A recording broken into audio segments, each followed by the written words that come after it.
Welcome to the bird media. నేను మీ పవన్ కృష్ణమూర్తి. కొత్త సంవత్సరంలోనైనా జగన్మోహన్ రెడ్డి గారు పక్కనున్నటువంటి ఆ స్క్రిప్ట్ రైటర్లను మార్చేసి ఆయన పంధాలో ఆయనే ముందుకొచ్చి చక్కగా ప్రజా సమస్యల మీద, గత ప్రభుత్వంలో వారు చేసుకున్నటువంటి మంచి పనుల మీద, అన్నిటి మీద సహేతుకంగా ఈ ప్రభుత్వంలో జరుగుతున్నటువంటి తప్పుల మీద, చేస్తున్నటువంటి పొరపాట్ల మీద సాక్ష్యాధారాలతో ఆయన మాట్లాడతారు అని అనుకున్నట్టయితే అది మనం పొరపాటు పడాల్సిందే అనేటువంటి విధంగా ఈరోజు ప్రెస్ మీట్ పెట్టారు. ప్రెస్ మీట్ సారాంశాలు ఇవి మనం చూసినప్పుడు ముఖ్యంగా ఈ ప్రెస్ మీట్కి సంబంధించినటువంటి దాంట్లో రెండు ప్రధాన ఎజెండాలు తీసుకొని క్రెడిట్ చోరీ అనేటువంటి దానికి సంబంధించి ఆయన మాట్లాడేశారు. ఆయన మాట్లాడినటువంటి దాంట్లో ముఖ్యంగా కొత్త సంవత్సరంలో అని చెప్తూ రాయలసీమ లిఫ్ట్ ఇరిగేషన్ మీద చంద్రబాబు దుష్ప్రచారానికి వాస్తవాలు చెప్పాలి అని, అలాగే భోగాపురం ఎయిర్పోర్టుపై చంద్రబాబు క్రెడిట్ చోరీకి వాస్తవాలు అని చెప్పి జగన్మోహన్ రెడ్డి గారు ప్రెస్ మీట్ పెట్టారు. సేమ్ యాజ్ ఇట్ ఈజ్, మళ్ళీ సేమ్ కాపీ పేస్ట్ స్క్రిప్ట్ ఏదైతే తెచ్చుకొచ్చారో అదే చూడండి ఒకసారి. Thank you. ఈరోజు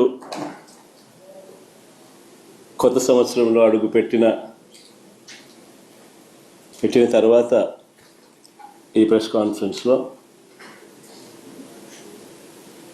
టచ్ చేయబోయే సబ్జెక్టులు రాయలసీమ లిఫ్ట్ ఇరిగేషన్ మీద జరుగుతూ ఉన్న అటువైపున వర్షన్కు, చంద్రబాబు నాయుడు గారి దుష్ప్రచారానికి ఇటువైపున వాస్తవాలు ఏమిటి అని చెప్పి తెలియజెప్పే ఇటువైపున వర్షన్. సిమిలర్లీ భోగాపురం ఎయిర్పోర్ట్లో ఏ రకంగా క్రెడిట్ చోరీ కోసం చంద్రబాబు నాయుడు తాపత్రయపడతా ఉన్నాడో వాస్తవ స్టోరీ ఏమిటి అన్నది తెలియజెప్పే ఇటువైపున వర్షన్. సిమిలర్లీ పారిశ్రామిక ప్రగతి ఇంతకు మించి మీకు చూపించక్కర్లేదు. ఎందుకంటే ఆల్రెడీ దీనికి సంబంధించి అటు తెలంగాణ ఇటు ఏపీ రెండు చోట్ల కూడా ముఖ్యంగా రాయలసీమ లిఫ్ట్ ఇరిగేషన్కి సంబంధించి చర్చ నడుస్తూనే ఉంది. ఇక సెకండ్ పాయింట్ దగ్గరికి వచ్చేసరికి ముఖ్యంగా భోగాపురం ఎయిర్పోర్టు చంద్రబాబు క్రెడిట్ చోరీ వాస్తవాలంటూ చెప్పారు. మరి జగన్మోహన్ రెడ్డి గారే కదా ఈగలు తోలుకునే చోటకి ఎయిర్ బస్ ఎలా వస్తుంది? విశాఖపట్నం ఎయిర్పోర్ట్లో ఈగలు తోలుకుంటున్నారు మధ్యాహ్నం నుంచి, ఇంకో ఆ ఎయిర్పోర్ట్ అవసరమా అని చెప్పి దీక్షలు, ధర్నాలు, భూములు ఇవ్వకుండా అడ్డుపడ్డాలి, ఇవన్నీ చేసినటువంటి వ్యక్తి భోగాపురం ఎయిర్పోర్ట్ కట్టింది నేనే అని చెప్పుకుంటూ క్రెడిట్ తీసుకునేటువంటి ప్రయత్నం చేస్తున్నారు. ఎవరో పెద్ద మనిషి ఒక ఆయన అన్నారు ఏంటంటే, క్రెడిట్ అనేది ఇద్దరికి ఇస్తే పోయిందేముంది అని. చంద్రబాబు నాయుడికి, జగన్మోహన్ రెడ్డికి ఇద్దరికి కూడా క్రెడిట్ ఇస్తే పోయిందేముంది. 2014 నుంచి 19 వరకు చంద్రబాబు నాయుడు అనుమతులు తీసుకురావడం ఇవన్నీ ఆయన చేశాడు. జగన్మోహన్ రెడ్డి వచ్చిన తర్వాత 2023లో శంకుస్థాపన చేశాడు ఆయన భోగాపురానికి సంబంధించి. మరి ఇద్దరికి తప్పే ఉంది అంటూ ఒక సీనియర్ మోస్ట్ జర్నలిస్ట్ గారు చెప్పుకొచ్చారు. సరే పోయింది, తప్పే ఉంది. 2019-24 మధ్యకాలంలో జగన్మోహన్ రెడ్డి ఏం చేశాడు అనేటువంటి దానికి క్రెడిట్ ఆయనకే ఇద్దాం. ఎందుకంటే జిఎంఆర్ వాళ్ళ దగ్గరికి కాకినాడ సెజ్లో ఉన్నటువంటి వాటాలను అరబిందోకి ఇప్పించేలా చేసి ఆ తర్వాత టెండర్లు పిలిచి జిఎంఆర్ వాళ్ళకి భోగాపురం ఎయిర్పోర్ట్ని ఇచ్చారు. వేరాజ్ 2014-19 కాలంలో కేంద్ర ప్రభుత్వం నుంచి అనుమతులన్నీ తీసుకొచ్చి టెండర్లు పిలిచి జిఎంఆర్ వాళ్ళని ఎటువంటి ప్రలోభాలు అనేవి లేకుండా, అంటే కాకినాడ సెజ్లో వాటాలని ఇంకొకరికి ఇవ్వడమనో లేదంటే ఇంకో చోటనో ఇవేమీ పెట్టకుండా జిఎంఆర్ వాళ్ళు అయితే ఖచ్చితంగా చేసి తీరతారు అని చెప్పని వాళ్ళని కట్టబెట్టారు వాళ్ళకి, రైట్. కానీ జగన్మోహన్ రెడ్డి దగ్గరికి వచ్చేసరికి ఏమైంది, జిఎంఆర్ వాటాలు అరబిందోకి వెళ్ళిపోయాయి. మరి ఆ అరబిందో విజయసాయిరెడ్డి గారి కథ, మరి ఈయన కథ ఏంటి అనేటువంటి దానికి అందరికీ తెలిసిందే కదా, కొత్తగా చెప్పక్కర్లేదు. ఇది భోగాపురం ఎయిర్పోర్ట్కి సంబంధించి. సో క్రెడిట్ ఎవరికి ఇవ్వాలి అంటే, లోకేష్ అన్నటువంటి దానికి క్రెడిట్ డెబిట్ కావాలంటే ఆయన తీసుకోమనండి, మేము అభివృద్ధి చేసుకుంటూ వెళ్తాం ప్రజలకి అన్నటువంటి పాయింట్లో సరే క్రెడిట్ జగన్మోహన్ రెడ్డి గారిని తీసుకోమందాం. ఎలాంటి క్రెడిట్ తీసుకోవాలి అంటే, రాష్ట్రంలో ప్రశ్నిస్తే అరెస్ట్ చేసేటువంటి క్రెడిటు, కంపెనీలని ఇక్కడ మీరు ఉండక్కర్లేదు, మేమే చేతులు ఎత్తి దండం పెట్టి మరి చెప్తాం మీరు పొండని అమర్ రాజా అని బయట స్టేట్కి గెంటేసినటువంటి క్రెడిట్, ఇలాంటి క్రెడిట్ జగన్మోహన్ రెడ్డి గారు హ్యాపీగా తీసుకోవచ్చు, ఇబ్బంది ఏమీ లేదు. ఇన్వెస్ట్మెంట్లు ఎలా ఉందంటే, బాబు కమిషన్లకి భయపడి ఇన్వెస్టర్లు ఎవరు రావట్లేదుట, పెట్టుబడులు పెట్టడానికి ఎవరు రావట్లేదుట. ఎవరు రాసి ఇచ్చారో కానీ మహానుభావుడు స్క్రిప్టు భరించాల్సిందే మనం. ఇక రాయలసీమ ఎత్తిపోతల పథకం. దీని మీద ఒక 3 నిమిషాల పాటు ఎక్కువగా మాట్లాడాల్సి వస్తుంది. ఎందుకు అనంటే క్రెడిట్ ఎవరికివ్వాలి? మొన్న ఒక టైటిల్ అనుకున్నానండి. రేవంత్ రెడ్డి ఒక అబద్ధం, ఒక నిజం అని చెప్పి రాయలసీమ ఎత్తిపోతల దాని మీద ఒక టైటిల్, ఒక స్పెషల్ స్టోరీ చేద్దాం అనుకున్నా. బట్ అన్నయ్య ప్రెస్ మీట్ పెట్టేసి చెప్పిన తర్వాత ఇంకా అంత డీటెయిల్డ్గా దాని మీద చెప్పడం ఎందుకు అనేది నాకే అనిపించింది. 2020 సంవత్సరం హరీష్ రావు గారు మనం చెప్పారు బయట ప్రెస్ మీట్ పెట్టి, ఏంటంటే 2020లోనే మేము నేషనల్ గ్రీన్ ట్రైబ్యునల్కి వెళ్ళి స్టే తీసుకొచ్చామని చెప్పని అన్నారు. సరే, వాస్తవమే. అయితే ఈ స్టే తీసుకురావడానికి కారణం రేవంత్ రెడ్డి గారు అనేది మర్చిపోయారేమో.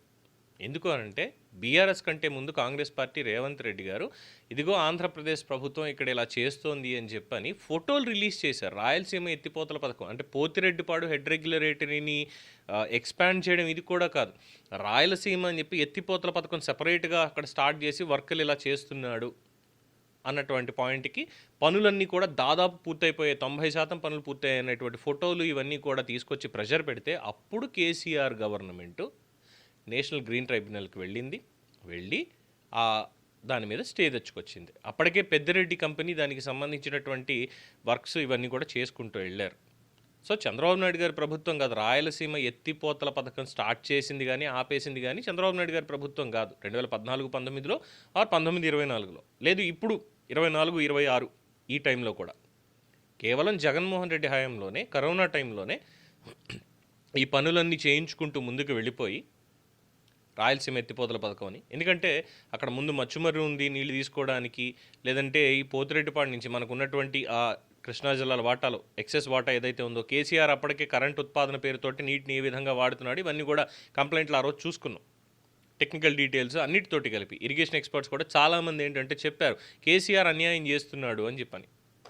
మళ్ళీ తర్వాత రేవంత్ రెడ్డి తీసుకొచ్చిన తర్వాత ఇప్పుడు ప్రజలకు సమాధానం చెప్పుకోవాల్సి వస్తుంది అనేటువంటి పాయింట్లో కేసీఆర్ గవర్నమెంట్ హరీష్ రావు గారు ఎన్జీటీకి వెళ్ళి స్టే తెచ్చారు, జగన్మోహన్ రెడ్డి గారు ఆపేశారు. సో ఇక్కడ చంద్రబాబు నాయుడు గారు ఆపింది లేదు, ఇది రేవంత్ రెడ్డి గారు తప్పిదం. అసెంబ్లీలో మాట్లాడడం, వ్యక్తిగతంగా నేను వెళ్ళి మాట్లాడాను చంద్రబాబు నాయుడు గారితో, రాయలసీమ ఎత్తిపోతల పథకాన్ని ఆపేయండి, ముందుకు తీసుకెళ్లొద్దు అని.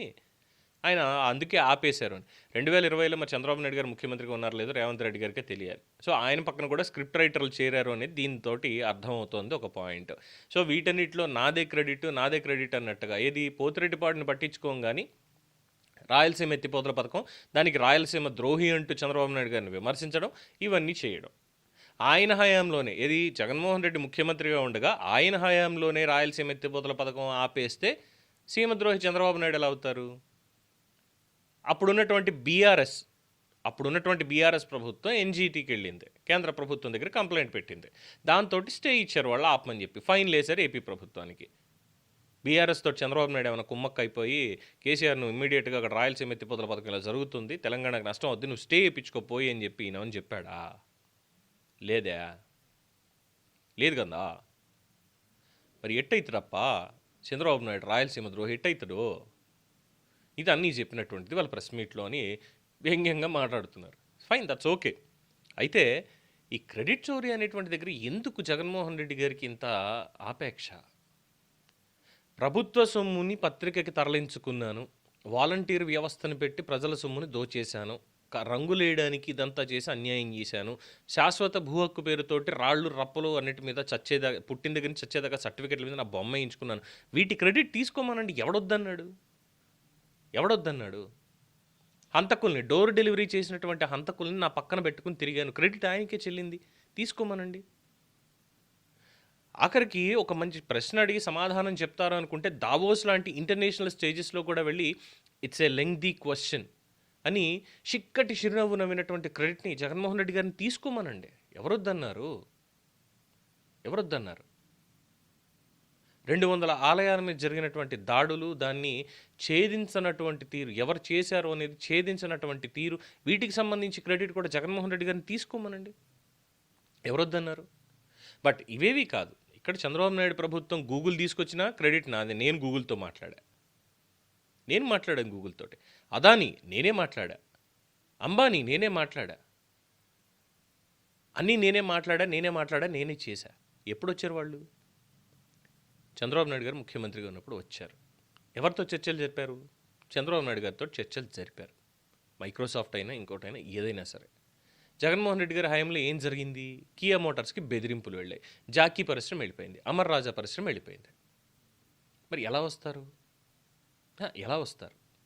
ఇప్పుడు వచ్చి కొత్తగా ప్రెస్ మీట్లో, అదే చెత్త ప్రెస్ మీట్లో, కొత్తగా పెట్టినటువంటి చెత్త ప్రెస్ మీట్లో ఇవన్నీ నా క్రెడిటే అని చెప్పుకుంటూ వెళ్ళడం, రాయలసీమ ఎత్తిపోతల పథకం వాస్తవాలు అని, లేదంటే ఈ భోగాపురం ఎయిర్పోర్టు నాదే అని ఇంకా భరిస్తూ వెళ్ళాలి. ఈ సంవత్సరం అంతా కూడా మళ్ళీ డిసెంబర్ 31 వచ్చే వరకు కూడా ఈ ప్రెస్ మీట్ల పరంపర ఇలాగే కొనసాగుతుంది. దీంట్లో ఈ రకమైనటువంటి భాష, ఈ రకమైనటువంటి అబద్ధాలు ప్రచారం చేసుకోవడాలు ఇవే ఉంటాయి తప్పితే అసెంబ్లీకి వచ్చి మాట్లాడదాము, అసెంబ్లీలో ఇవన్నీ కూడా చెప్దాము మనకి ఇచ్చినటువంటి సమయంలో అనేటువంటిది మాత్రం జగన్మోహన్ రెడ్డికి కోసన లేకపోవడం ప్రజలు చేసుకున్నటువంటి దురదృష్టం.